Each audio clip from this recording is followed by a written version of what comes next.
Equal to 25. ഇനി എല്ലാവരും ഇത് എഴുതിയെടുത്തോളൂ.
എന്താടോ ചത്തവന്റെ പേര്? പ്രസാദ്. അച്ഛൻ്റെ പേര് നാരായണൻ.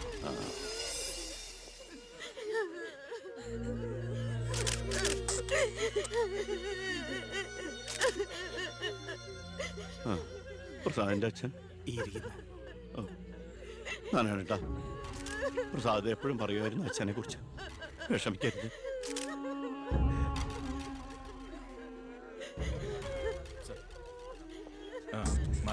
എക്സ്ക്യൂസ് മീ സാർ, പ്രസാദിന്റെ കൊലപാതകത്തെ കുറിച്ച് എന്തെങ്കിലും? പ്രസാദിന്റെ മരണം കേട്ടപ്പോൾ ഞാൻ ഞെട്ടിപ്പോയി. പാർട്ടിക്ക് നഷ്ടപ്പെട്ടത് ചൂട് മുശിരുള്ള ഒരു സജീവ പ്രവർത്തകൻ. പാർട്ടിയുടെ സജീവ പ്രവർത്തകൻ ചുളുവിൽ ഒരു രക്തസാക്ഷി ഉണ്ടാക്കിയെടുക്കുക. ആ പാവത്തിന് രാഷ്ട്രീയം എന്തെന്ന് അറിയുമല്ല. എന്താ സാർ, കൊലപാതകയെ കുറിച്ച് വല്ല തുമ്പും കിട്ടിയോ? പട്ടാ പകൽ എല്ലാവരുടെയും മുമ്പിലിട്ട് എന്നിട്ടും പ്രതിയെ പിടിക്കാൻ പോലീസിന് കഴിഞ്ഞില്ലെന്ന് വെച്ചാൽ നാണക്കേടാണ് സാർ. താൻ എന്തിനാ എന്റെ അടുക്ക ചൂടാവുന്നേ? അധികാരമുള്ളവർ പറയുന്നത് അനുസരിക്കാൻ എനിക്ക് കഴിയൂ. അധികാരമുണ്ടോ എനിക്ക്? എങ്കിൽ താൻ പറയുന്നത് അക്ഷരം പ്രതി അനുസരിക്കാൻ ഞാൻ. രാജ്യത്തിന്റെ തന്നെ അഭിമാനമാണ്. എടോ, കൊലപാതകയെ പറ്റി വ്യക്തമായ സൂചന എനിക്ക് ലഭിച്ചിട്ടുണ്ട്. എങ്കിൽ പിന്നെ സാറിനെ അവരെ അറസ്റ്റ് ചെയ്തൂടെ? വെറുതെ അറസ്റ്റ് ചെയ്തിട്ട് കാര്യമൊന്നുമില്ല. സാക്ഷികൾ വേണം. അല്ലെങ്കിൽ കോടതിയിൽ നിന്ന് പുല്ല് പോലും ഇറങ്ങിപ്പോരും. സാക്ഷി പറയാൻ ആളുണ്ടാവണം. ആരും ഉണ്ടാവില്ല. ഉണ്ടെങ്കിലോ അധികാരികളുടെ ഒക്കെ ഉത്തരവിന് മേലെ നിന്നുകൊണ്ട് ഞാൻ പ്രതിയെ കസ്റ്റഡിയിൽ എടുക്കാം. ശിക്ഷ വാങ്ങിക്കൊടുക്കാം. കുട്ടികളുടെ മുന്നിലിട്ട് കുട്ടികളുടെ ഷോക്ക് ഇതുവരെ വിട്ടുമാറിയിട്ടില്ല. പ്രസാദിന്റെ അച്ഛനും അമ്മയും പെങ്ങളും ഒക്കെ അവരുടെ കണ്ണീര് നമുക്ക് കണ്ടില്ലെന്ന് അടിക്കാൻ പറ്റുമോ? വേണ്ട കുഞ്ഞെ, അവരൊക്കെ വലിയ വലിയ ആളുകളാ. എനിക്ക് ഇവളല്ലാതെ വേറെ ആരുമില്ല. കൊള്ളാവുന്ന ഒരുത്തരെ ഇവളെ കൈപിടിച്ചു കൊടുത്ത് മനസമാധാനത്തോടെ മരിക്കണം എന്നാ എന്റെ ആഗ്രഹം. ശരി, പ്രസാദിന്റെ കൊലപാതകത്തിൽ നിന്ന് നമുക്കങ്ങനെ ഒഴിഞ്ഞു മാറാൻ പറ്റൂ? ഒരു തരത്തിലും നമുക്കില്ലേ പങ്ക്? താൻ ഒരാൾ വിചാരിച്ചാല് കൊലപാതകയെ കോടതിയുടെ മുമ്പിൽ കൊണ്ടുവരാൻ പറ്റും, വ്യക്തമായ സാക്ഷിമൊഴികളോടെ. എന്നെ വിശ്വാസമില്ല ശരിക്ക്. ഞാൻ വരാം. ഏത് കോടതിയിൽ വേണമെങ്കിലും. മോളെ, ഒരു കുഴപ്പമുണ്ടാവില്ലമ്മേ.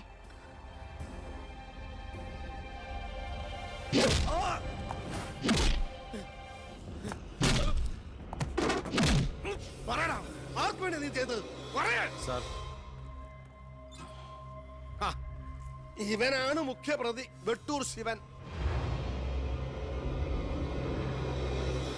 ഇതൊരു രാഷ്ട്രീയ കൊലപാതകമായി വളച്ചൊടിച്ചതിന് പിന്നിൽ ആരാണെന്ന് ഇവന് അറിയാം. പക്ഷെ നീ കാരണം എന്റെ പെങ്ങള് പോലീസ് സ്റ്റേഷനായി പോയി. സാറിവിടെ നിൽക്കണോ? അല്ലെങ്കിൽ ഞാൻ നിന്നെ കൊണ്ട് പറയിപ്പിച്ചെന്നെ കേട്ടോ. ഞാൻ നിൽക്കുന്നത് താൻ കാര്യാക്കണ്ട. കൊടുക്കടോ. തന്റെ പെങ്ങളെ കെട്ടായിരുന്നവനല്ലേ ഇവൻ കൊന്നത്. അപ്പൊ പിന്നെ ഞാൻ ഇടിക്കുന്നതിനേക്കാളും പവർ തന്റെ കഴിക്കാം. നോക്കി നിൽക്കാതെ കൊടുക്കണോ.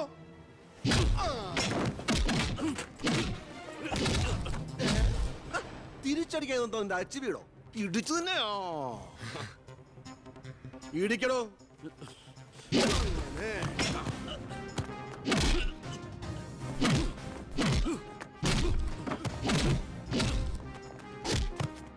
എന്താണോ നോക്കി നിൽക്കുന്നേ? ആ ട്യൂബ് മാറ്റിയിടാൻ പറഞ്ഞത് എത്ര ദിവസമായി? പോയി മാറ്റിട്ടോ.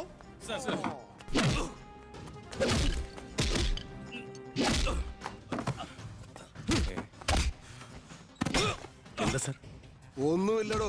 പോലീസ് സ്റ്റേഷനിൽ കൊണ്ടുവന്ന് പ്രതി ഓടി രക്ഷപ്പെടാൻ ശ്രമിച്ചു. പിടികൂടിയപ്പോ പറ്റിയ മുറിവുകളാണ് ദേഹത്തെന്ന് FIR എഴുതി ചേർത്ത്.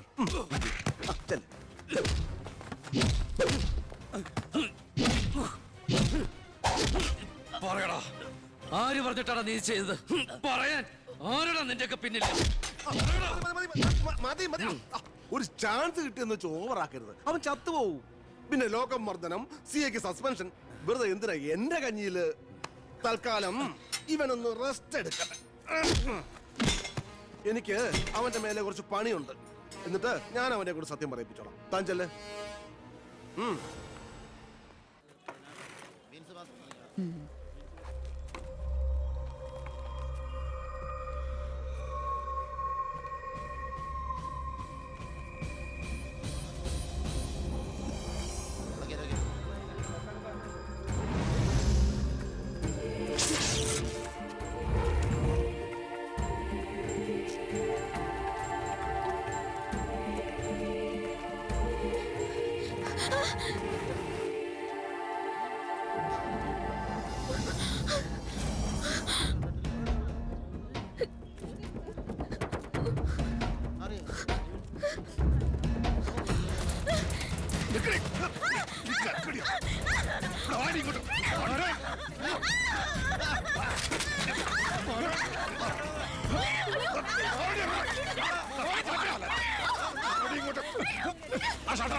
നീ എന്താ കോടതി പോണെന്നോ സാക്ഷി പറയുന്നൊക്കെ കേട്ടല്ലോ? ശരിയാണോടി? നീ കണ്ടതല്ലേ കൺമുമ്പിൽ വെച്ചൊരു പാവത്തിനെ കുത്തി നുറുക്കിയത്? നിനക്ക് ജീവിക്കണമെന്ന് ആഗ്രഹമില്ലേ? നിന്നെ പോലെ ഉള്ളവരാടി ഞങ്ങളെയൊക്കെ വീണ്ടും വീണ്ടും വഴിതെറ്റിക്കുന്ന. പേടിച്ചു പോയോ? ഞാൻ അങ്ങനെയാ, പെട്ടെന്ന് വയലന്റ് ആയി പോകും. മോള് കോടതി പോണം. ഒന്നും കണ്ടിട്ടില്ല, ആരാണെന്ന് അറിയില്ല. അങ്ങനെ സാക്ഷി പറഞ്ഞാ മതി.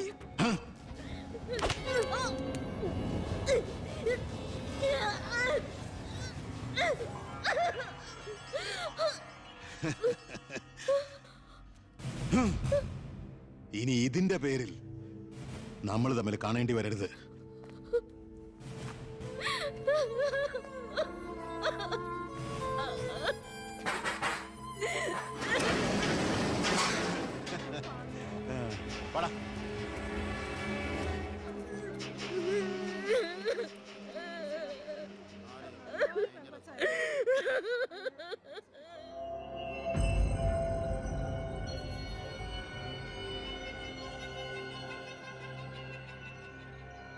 രണ്ടുപേരോട് 1000 വട്ടം ഞാൻ പറഞ്ഞതല്ലേ, കല്യാണ പ്രായ പെണ്ണ.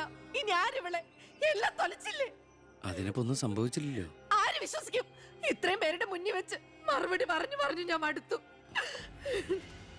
എങ്ങനെ ആശ്വസിപ്പിക്കണ്ടെന്ന് എനിക്കറിയില്ല. ഈ സമയത്ത് പറയുന്നത് ശരിയാണോന്നും അറിയില്ല. ഒരു സഹതാപത്തിന്റെ പുറത്ത് ചോദിക്കുന്നതല്ല. എനിക്കിഷ്ടമാണ് അവളെ. ഞാൻ നോക്കിക്കോളാം, പൊന്നുപോലെ. രാഷ്ട്രീയ കുടുംബമല്ലേ, അവസരത്തിനൊത്ത് പലതും പറയും. നാളെ അത് മാറ്റിയും പറയും. തിരിച്ചറിവില്ലാത്ത പ്രായത്തിൽ നീ കൊടുത്ത കത്ത് മേടിച്ചു എന്ന് പറഞ്ഞ് ആട്ടി പുറത്താക്കിയതല്ലേ ഞങ്ങളെ. ഇപ്പതാ സാക്ഷി പറയാൻ കൊണ്ടുപോയി അവളുടെ ജീവിതവും നശിപ്പിച്ചു. ഇനി എന്ത് വിശ്വസിച്ച അവളെ നിന്റെ കൂടെ അയക്കേണ്ടത്? കൊല്ലൂല്ലെന്ന് എന്താ ഉറപ്പ്?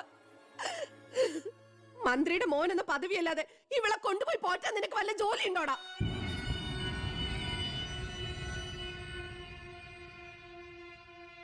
ഇനി മേലാൽ ഇമാതിരി വർത്താനം പറഞ്ഞ് ഈ വീടിന്റെ പരിസരത്തെങ്ങാനും വന്ന ദേവകിയുടെ ശരിക്കുള്ള സ്വഭാവം നീ അറിയും. അമ്മേ, നീ ഒന്നും ഉണ്ടായിരടി. ഇറങ്ങി പോകുന്നുണ്ടോ?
നിന്നെ ഒഴിവാക്കി നിന്റെ പെങ്ങളെ എങ്ങനെ കെട്ടിക്കാൻ പറ്റുമെന്ന് ആലോചിച്ച് നിന്റെ അച്ഛനും അളിയന്മാരും കൂടി തലമുണ്ടാക്കുമ്പോഴാ ദൈവം ഇങ്ങനൊരു അവസരം എന്നെ മുന്നിൽ എത്തിച്ചെന്നത്.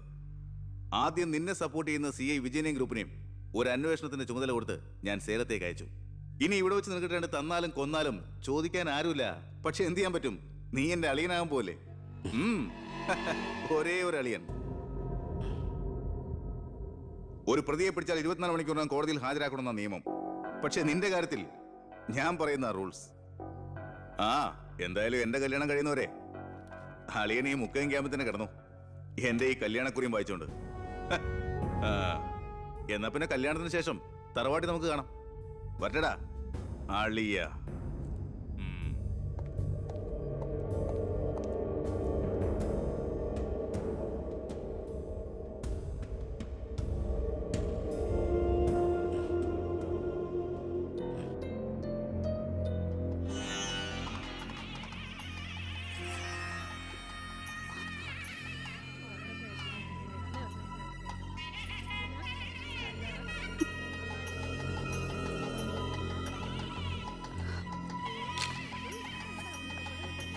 ഇതുവരെ റെഡി ആയില്ലേ?